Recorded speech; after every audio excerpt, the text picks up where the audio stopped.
తల్లి, నీకేమైనా మత్తుందా? ఏమైంది అత్తయ్య? నీ పాలు బిడ్డకి పట్టకు తల్లి. ఎందుకు?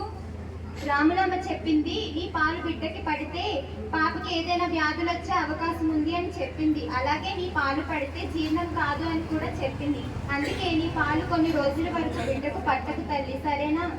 సరే అత్తయ్య. అమ్మ పుష్ప, రామారావు గారి ఇంటికి వెళ్ళి ఆవు పాలు తేనె తీసుకొని రామ్మ. సరే అత్తయ్య. రామారావు గారు ఎవరు కావాలమ్మా? రామారావు గారు ఉన్నారండి. రామారావు గారు లేరమ్మా, నేను రావండి. ఏం కావాలి? తేనె పాలు తెస్తారా? ఇదిగో అమ్మా, తెస్తాను. తీసుకో. థ్యాంక్స్ అత్తయ్య. సరే తల్లి.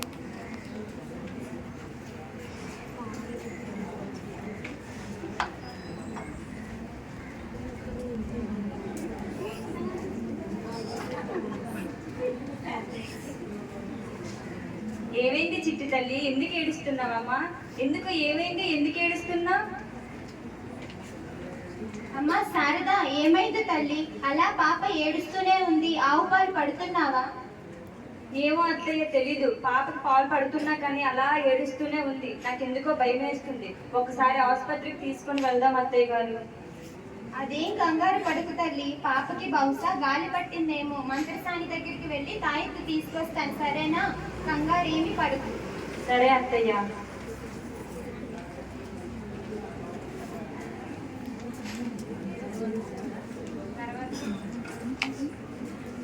అత్తయ్య గారు చూడండి, పాపకి జ్వరం బాగా ఎక్కువైంది. పాలు కూడా తాగడం లేదు, అలాగే ఏడుస్తూనే ఉంది. ఏమైంది తల్లి? తగ్గిపోతుందిలే, కంగారు ఏమి పడుకు. దయచేసి నా మాట వినండి అత్తయ్య గారు. నాకెందుకో చాలా భయంగా ఉంది. ఒక్కసారి పాపను ఆసుపత్రికి తీసుకొని వెళ్దాం. బాబు రవి, వస్తున్నానమ్మా. తొందరగా రా బాబు, ఆసుపత్రికి వెళ్ళాలి. సరేనమ్మా.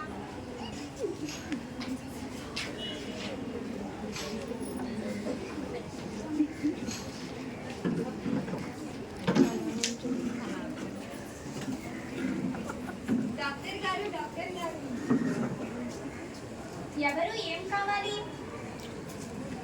మా పాపకి 4 రోజుల నుండి జ్వరంగా ఉంది, అలాగే బాగా ఏడుస్తుంది. ఒకసారి డాక్టర్ గారిని కలవాలి. సరే, ఇక్కడ కూర్చోండి.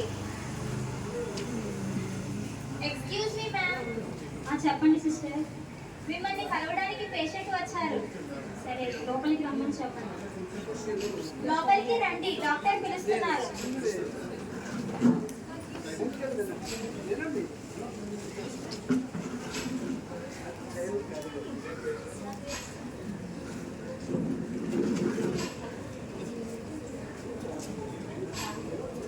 ఏమైందమ్మా? మా పాపకి 4 రోజుల నుండి జ్వరం బాగా వస్తుంది డాక్టర్ గారు. అలాగే ఏడుస్తూ ఉంది పాప. ఎందుకో అర్థం కావట్లేదు. పాపకి మీ పాలు పడుతున్నారా? లేదండి, అత్తయ్య గారు చెప్పారు పాపకి మొదట్లో నా పాలు పట్టొద్దని, అందుకే పట్టట్లేదు. ఎందుకు మీ పాలు పాపకు పట్టడం లేదు? మీ పాలు పాపకి చాలా ముఖ్యం. 2 నుంచి 3 రోజులు వచ్చే పాలను ముడిపాలు అంటాం. దానిలో ప్రోటీన్స్, విటమిన్స్, కార్బోహైడ్రేట్స్, ఇమ్యునోగ్లోబిన్స్ ఉంటాయి. ఇవి పాపకి చాలా ముఖ్యమైనవి. అలాగే మొదటి 6 నెలలు పుట్టిన బిడ్డకు తప్పనిసరిగా తల్లిపాలు పట్టాలి. బిడ్డలో ఇది రోగనిరోధక శక్తిని పెంచుతుంది. అర్థమైందా? అర్థమైంది డాక్టర్ గారు.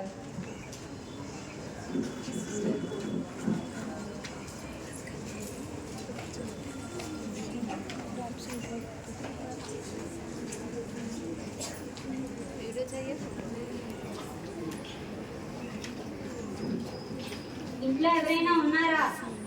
ఎవరు? ఒక్క నిమిషం ఆగండి. ఏమండి, ఎవరో వచ్చారు, వెళ్ళి చూడండి. ఎవరు? ఏం కావాలి? నేను కమ్యూనిటీ హెల్త్ నర్స్ని. సర్వే కోసం వచ్చాను. కొంచెం మీ ఇంట్లో ఎవరెవరు ఉంటారో చెప్తారా? బయటనే ఉండిపోయారే, లోపలికి రండి. ఏంటి సుధా, పాపకి పాలు పడుతున్నావా? అవునండి. మరి ఎందుకు అలా ఏడుస్తుంది? పాలు బాగా పట్టట్లేదా? ఏమో ఎప్పుడు ఇంతే. పాలు పట్టినప్పుడు పాప ఇలానే ఏడుస్తుంది, ఎందుకో అర్థం కావట్లేదు. అయ్యో అలా కాదు సుధా, పాపకి పాలు పట్టేటప్పుడు కొన్ని విధానాలు ఉన్నాయి. ఇప్పుడు దాన్ని నేను చూపిస్తాను చూడు. పాపకి పాలు పట్టేటప్పుడు శిశువు నోరు పూర్తిగా తెరిచి ఉంచాలి. మరియు శిశువు యొక్క గడ్డం అనేది తల్లి యొక్క ఛాతీకి జత చేయాలి. అంతేకాకుండా 8 నుండి 12 సార్లు ప్రతిరోజు తరచుగా శిశువుకు పాలు పట్టాలి. అర్థమైందా? సరేనండి.